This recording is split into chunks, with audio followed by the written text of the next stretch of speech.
Analysts say the ANC will have a tough time forming coalitions. Some small political parties have made it clear they're not going to get into bed with the governing party. The party's Jesse Duarte says talks are in the making, but there's no agreement yet with any party.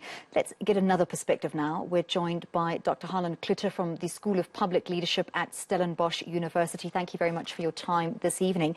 So let's start off by looking at the ANC's position. So two parties have already shut the door very firmly in the face of the ANC in terms of possible coalition talks.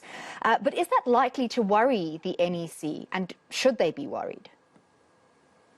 I think good evening to you and good evening to all the viewers. Yes, I think, currently the ANC finds itself in an extremely weakened position. It is not going to the negotiating table with a position of strength. Already, Action SA said no, they would not form coalition.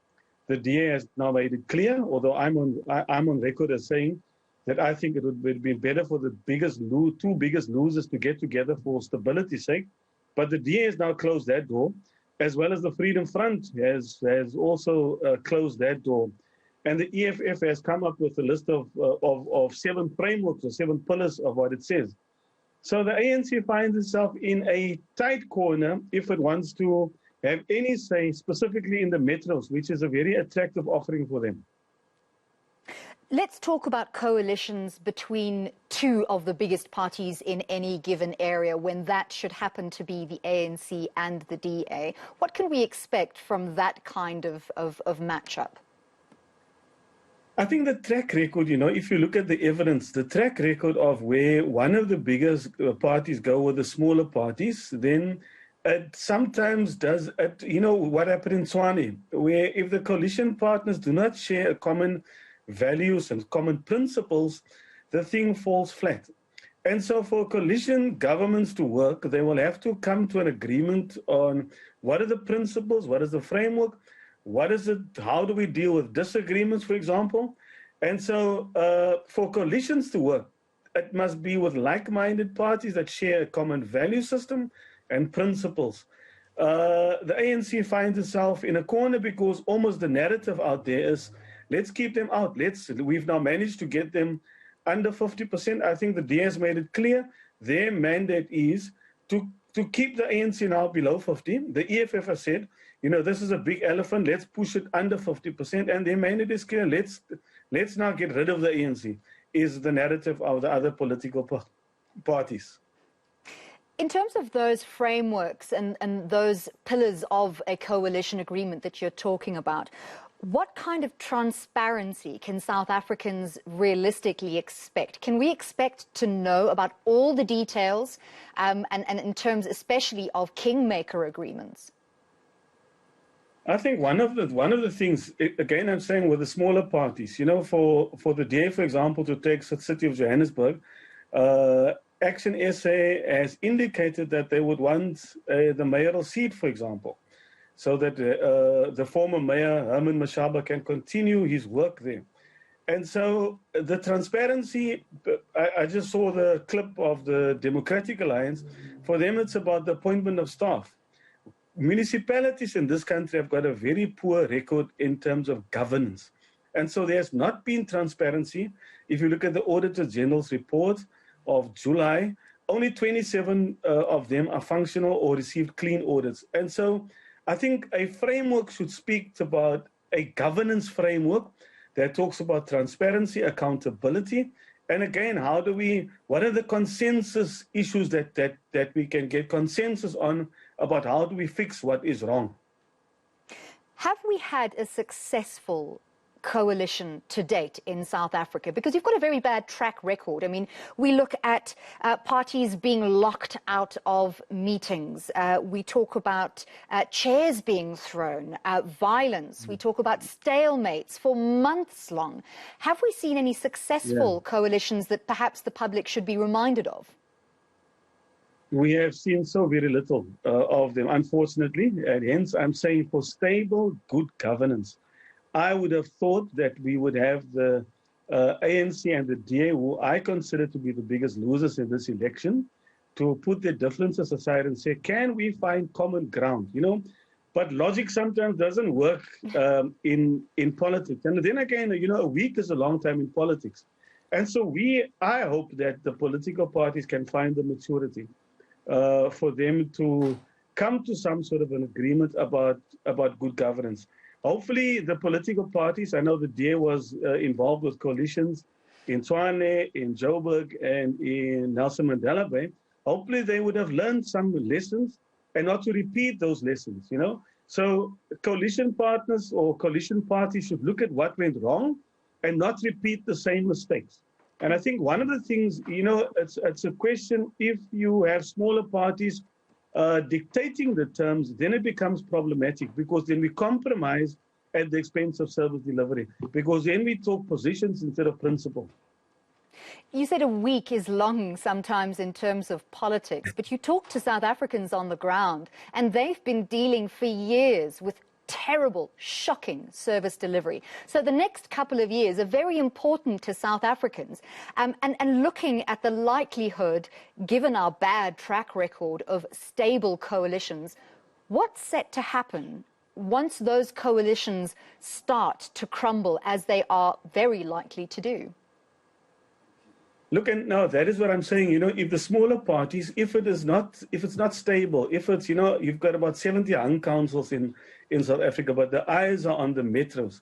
If those coalitions crumble, if a smaller party says, but I'm not happy with my coalition partner, I'm going to take my vote as a smaller party and I'm going to give it to somebody else.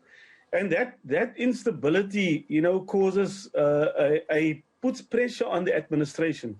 We sometimes forget, for the municipality to function, it needs a very strong functional administration. And what happens sometimes, and what has happened in the past, we start talking positions. I want to determine who's going to be the director, who's going to be the municipal manager, who's going to be the chief financial officer, etc. So once these coalitions change, and that's the instability, then we start firing people because we want to bring our people that's loyal. One party says, no, these are my candidates who I would want appointed. And so for a coalition to work, it needs not only political will, but it also needs a stable administration. And an unstable political coalition puts immense pressure on the administration, and it really affects decision making. It means budgets can't be approved, policies can't be tabled and approved and implemented. So it really puts a lot of pressure on the administration. Hence, we need a strong coalition partners with consensus about understanding the political oversight and the role of the administration to ensure effective governance. South Africans are frankly tired of corruption. South Africans are tired of unemployment and inequality, and they want their government to work. And so local government, being the sphere of government closest to the people, have got a huge responsibility to restore not only hope, but to govern in the interest of all the citizens in that particular area. Hence, we need strong government based on principle and not on politics. So, Dr. Klute, you've sketched a very clear picture of the ideal situation, what it would take for coalitions to work and to better the lives of South Africans. Once again, I want to ask the difficult question that South Africans need to ask themselves. They have voted, they have made their voices clear. They've said, we don't want to put up with bad service delivery anymore. We're voting differently now. We're putting pressure on the usual suspects. But could it turn out that those votes, which now have brought about the need for coalitions, could lead to even worse service delivery if those coalitions crumble? It leads to worse. It leads to bad administration if it crumbles. Hence, I'm saying a coalition is like a marriage. You have to come to some sort of an agreement. What is it that we agree on? Yes, we may have been opponents before the election, but now we need to govern. And to govern, sometimes one needs wise compromise. And so again, I'm saying, well, let's be optimistic. Let's say that these coalitions are going to be formed on principle and not on positions, on principles and a common set of values. In my ideal world, it would have been ideal for the ANC and the DA to get together, for stability and for good governance sake. It looks like that is now not going to happen. So now we may even have minority coalitions. And by minority coalition, I mean that the ANC could have received 40% of the vote and the DA 37% of the vote. But if the DA, together with smaller parties, come together and form a government, that could be then a minority government. In other words, the parties, all the losers got together and they formed a government. And so for this to work, principle, a clear set of a 5-year plan. That's why we have the IDP and Integrated Development Plan, and a clear, stable administration to ensure that there's accountability and transparency. And so South Africans have not given the ANC nor the DA a clear majority in these hung councils, and they must be gracious in defeat and not be arrogant. You know, I would appeal to these leaders for political maturity, and let's get South Africa going. South Africans want this country to work, and they've now voted and they've given a mandate to these political parties to find a way with smaller parties to govern. Well, let's hope those leaders in various municipalities and metros are in fact watching and will heed that call. Thank you very much. That was Dr. Harlan Klute from the School of Public Leadership at Stellenbosch University, giving us the lowdown on coalitions as those talks are set to continue in the coming weeks.